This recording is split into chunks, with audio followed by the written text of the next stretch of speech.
Olá, muito bom dia a todos, e esse Diálogo Franco também recebendo aqui mais uma personalidade da nossa região. Eu tenho a satisfação de receber aqui e cumprimentar o jornalista, historiador Gilberto Martins, que nos honra com a presença. Muito bom dia, muito obrigado pela presença, Gilberto. Obrigado, Carlos. Vamos conversar aqui sobre algo extremamente interessante, que aliás, quando eu tomei conhecimento, eu me apressei em tentar trazê-lo aqui nesse espaço. Você, como historiador, está trabalhando num livro, né, elaboração de um livro de biografias, que eu achei interessantíssimo e com certeza todos da nossa região vão pensar da mesma forma. Eu quero começar perguntando a você, Gilberto, qual a importância de um livro de biografias para o nosso dia a dia, em termos práticos? Sobre o seu currículo eu falo depois, porque é muito amplo, muito vasto. Mas a primeira pergunta que eu queria lhe fazer é essa. O que a biografia faz parte da história? Onde ela aparece? A biografia faz parte da genealogia e a genealogia é parte integrante da história. E qual é a utilidade no nosso cotidiano de bons exemplos? É pelos próprios bons exemplos. Quando nós nos referimos à história no Brasil, nós vemos apenas heróis. A população, particularmente as crianças na escola, não estão interessadas em heróis, porque é muito difícil, é desumano ser herói, não é?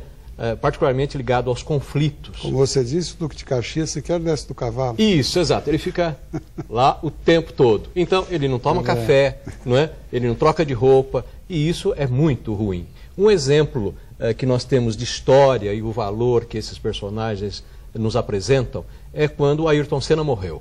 E a mídia toda queria um sucessor. E aí procuraram o Rubinho Barrichello. E o Rubem falou, eu não quero ser herói. Né? Se o Ayrton Senna se prontificou a isso, porque ele queria fazer uma fundação, ele era uma própria instituição. Eu não, eu sou um homem comum. Eu namoro, tomo cerveja, sou filho do Rubão.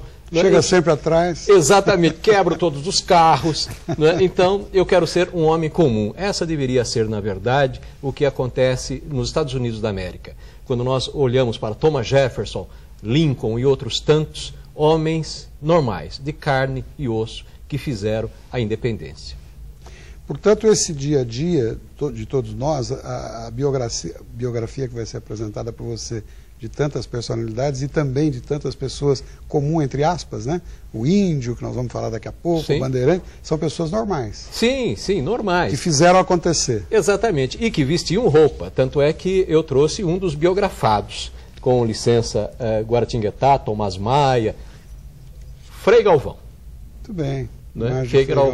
Frei Galvão é um dos biografados juntamente. E essa imagem especificamente tem algum significado? Essa que você traz? É uma imagem paulistinha do século XVIII, né? Também chamada imagem oca. Era aqui que se levava o ouro de Minas Gerais para Portugal. Interessante. Gilberto, e o enfoque que você dá, vale, serra e litoral, qual período da história é retratado por você?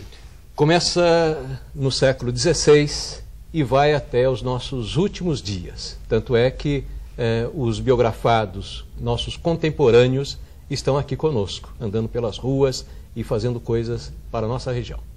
Por exemplo, os biografados do dia de hoje, entre outros. Newton Renaud, Hebe Camargo, Cid Moreira, Marcela Witt, né? São pessoas que atuam em todos os segmentos da atividade humana e que ampliam um leque justamente para o leitor perceber que é possível ser uma referência no seu tempo. Muito bom. Gilberto, e por que o primeiro biografado, no caso, é um índio de Ubatuba?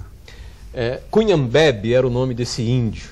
Não é? Ele, de maneira nenhuma, queria almoçar Hans Staden, né? Porque Hans Staden... Mas explica melhor para as pessoas, especialmente os jovens que nos assistem, quem era Hans Staden? Muita gente pode não saber. Hans Staden era um alemão que veio para o Brasil e foi preso pelos índios tupinambás de Ubatuba. E os índios eram antropófagos. Ocorre que os índios apenas... Em linguagem bem popular, antropófago, e comiam gente. Comedor de gente, exatamente. Então, e por que os índios comiam gente? Pela sua formação espiritual. Eles já achavam que comendo um pedacinho da pessoa, se essa pessoa fosse herói, fosse muito inteligente, ela incorporaria em si a alma da pessoa, ou seja, a personalidade da pessoa, o seu heroísmo, a sua inteligência. Não é? E Randstaden ficou nessa aldeia, não aconteceu nada com ele, e lá tinha um índio muito famoso, que é Cunhambebe. De Cunhambebe nós temos uma imagem gravada, uma imagem pintada em bico de pena pelo pároco da França Antártica, do Villegagnon. Villegagnon, naquela época, eu estou me referindo a 1500 e pouco, invadiu o Rio de Janeiro e aqui queria fazer uma França Antártica, um pedacinho da França. Não deu certo. O padre dele nos deu livros sobre o litoral norte paulista. E desses estudos todos, nós temos um desenho, um retrato de um índio brasileiro de meado do século XVI. Esse é o primeiro biografado. E Cunhambebe, Ubatuba, será que valoriza o suficiente? Eu sei que nós temos, inclusive, uma rua em Ubatuba, Rua Cunhambebe, que é uma rua central. Mas você acha, já que Ubatuba nos assiste agora, o cidadão de Ubatuba sabe quem é Cunhambebe? Conhece a história de Cunhambebe? Conhece, porque tem uma maldição de Cunhambebe. Que Cunhambebe deixou uma maldição em Ubatuba, os ubatubenses que me perdoem, que é Ubatuba não dá certo porque Cunhambebe deixou a maldição. Não é? Transformou em Uba-chuva? Isso, exatamente. Chove todo dia. Mas a chuva é abençoada. É verdade. Eu estou fazendo, entre aspas, essa provocação, porque você, como é muito articulado e conhece profundamente a história, a gente sente a importância de que os jovens hoje, as crianças, né, se interessem por isso. É algo tão rico que faz parte do nosso anterior, correto? Se a gente não valorizar isso, quem é que vai valorizar? É verdade. O francês que tentou tomar o Rio de Janeiro jamais iria valorizar. É verdade. Né? Cometeu os mesmos erros dos seus antecedentes. É verdade. E Anchieta, com relação ao Ubatuba, tem também uma história qualquer de... Tem, ele foi... Mas não seria maldição, mas alguma história que atrapalhou o Ubatuba, algo do gênero ou não? Não, porque foi Anchieta quem matou Cunhambebe. Não é? Ele era tuberculoso, e foi mandado a Ubatuba justamente para disseminar, para acabar com os índios que lideravam a Confederação dos Tamoios, que foi um motim feito pelos índios do litoral norte e os índios do Vale do Paraíba para exterminar a vila de São Paulo. Né? Então, Anchieta foi para lá com essa missão? Foi para lá com essa missão e esses dados estão nos documentos jesuíticos. Muito bom.